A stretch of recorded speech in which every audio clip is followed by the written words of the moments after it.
Hotel Mars. मंगल ग्रह के नाम पर खुले इस होटल की बातें भी विचित्र थीं।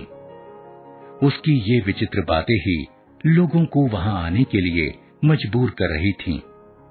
वैसे भी होटल जिस जगह खुला था उसके आसपास कई बड़ी बड़ी प्रयोगशालाएं थीं। अणु शक्ति का नया और विशाल केंद्र अभी हाल ही में खुला था। वहां काम करने वाले लोग जब मशीनी काम से ऊब जाते तो मनोरंजन के लिए होटल में पहुंच जाते थे। यह होटल शहर से 30-40 किलोमीटर की दूरी पर खुला था। फिर भी इतनी दूरी की यात्रा करके इस होटल में लोगों का आना मामूली बात हो गई थी।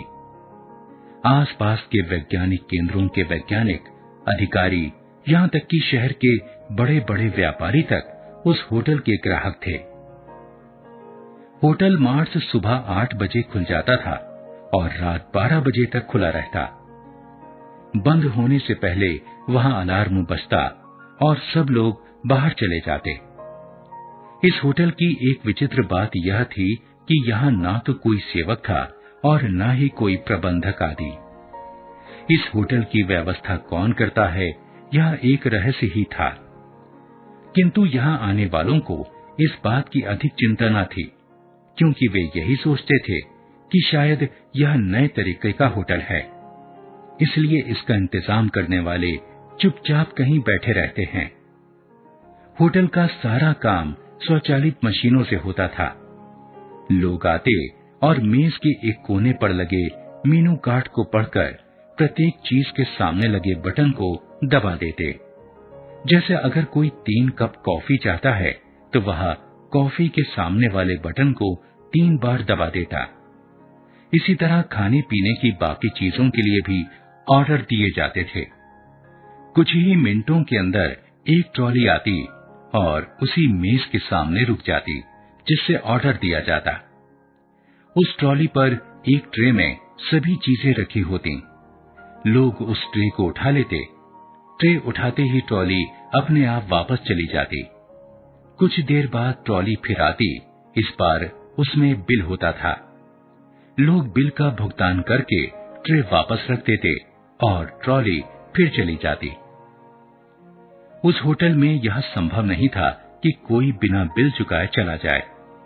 1-2 बार कुछ लोगों ने इस बात की चेष्टा की, किंतु वे जैसे ही मेज छोड़कर आगे बढ़े कि होटल में घंटी घनघनाने लगी।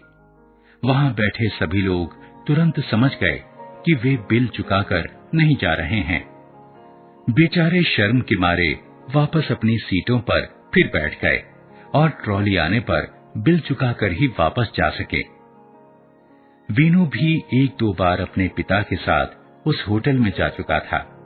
उसके पिता ओंकार नाथ श्रीवास्तव अणु शक्ति केंद्र में वरिष्ठ वैज्ञानिक पद पर कार्यरत थे।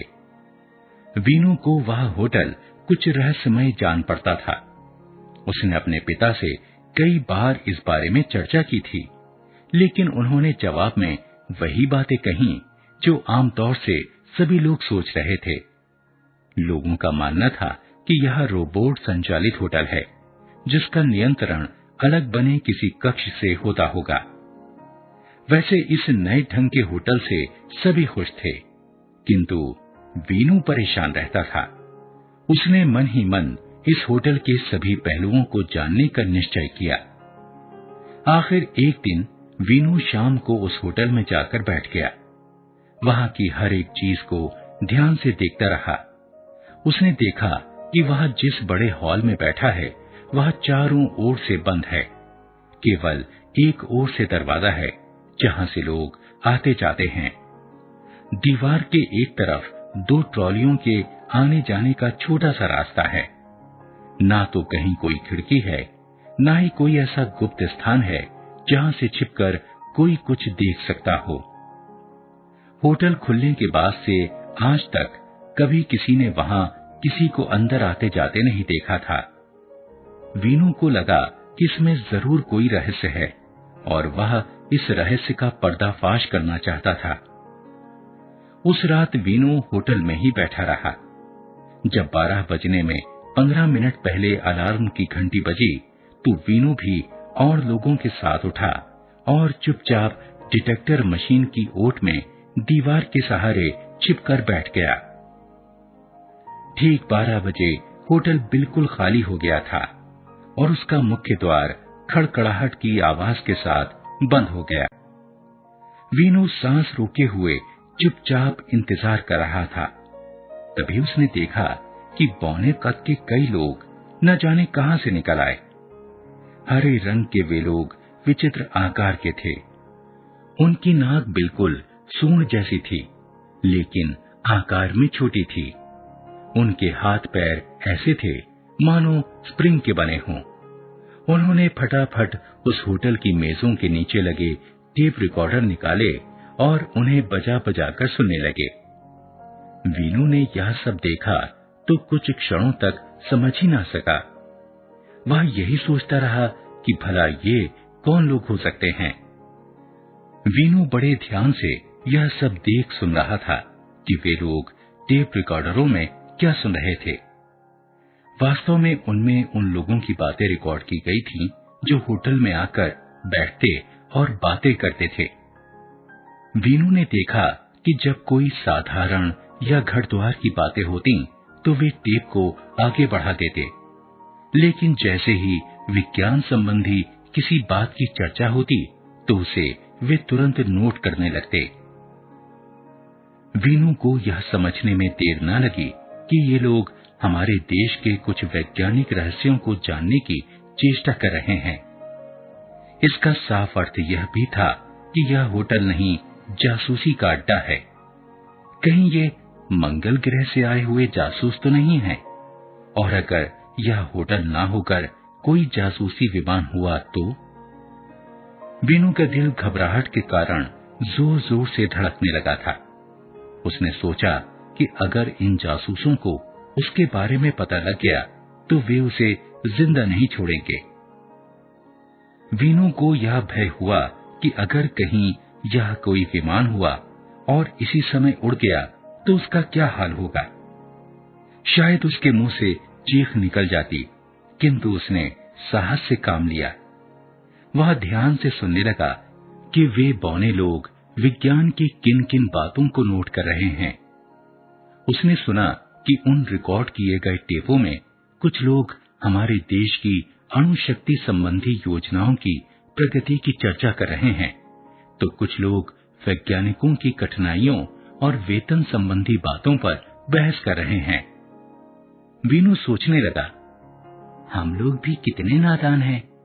अपनी महत्वपूर्ण बातों की चर्चा होटल जैसी जगहों पर करते हैं और यह भूल जाते हैं कि दीवारों के ही नहीं, मेजों के भी कान होते हैं।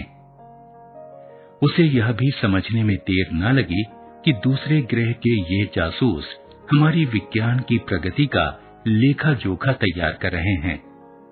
वीनू ने निश्चय किया कि जैसे ही सवेरा होगा वह तुरंत इस रहस्य को लोगों को बताएगा और देश को इस आने वाली मुसीबत से बचाएगा।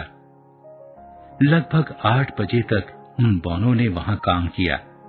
उसके बाद वे टेप रिकॉर्डरों को पहले जैसा ही लगाकर चले गए। अब होटल बिल्कुल खाली हो गया था और उसका दरवाजा खुल चुका था। दरवाजा खुलते ही वीनू वहां से तेजी से बाहर निकलकर भागा। वीनू के भाग जाने के दूसरे ही क्षण दरवाजा अचानक तेजी से बंद हो गया। वह होटल एक बार जोर से ऐसे हिला मानो वहां भूकंप आ गया हो। भागता हुआ वीनू संभल ना सका और गिर पड़ा। एकाएक होटल बड़ी तेजी से घूमा और जूं करता हुआ पल भर में ऊपर उड़ गया। वीनू को यह समझते देर नहीं लगी कि विद्युत वेग से उड़ान भरने वाला वह होटल वास्तव में सुदूर ग्रह का विमान था। वीनू सहमा हुआ सारा दृश्य देखता रहा। शायद अब उनका रहस्य खुल गया था। इसी भय से वे लोग एक क्षण रुके बिना ही वहां से भाग गए। आवाज इतनी तेज थी कि आसपास की प्रयोगशालाओं से लोग बाहर निकल आए। वीनू ने हांफते हांफते उन लोगों को सारी बातें बताई। सारा घटनाक्रम जानकर लोग हैरान थे और शर्मिंदा भी।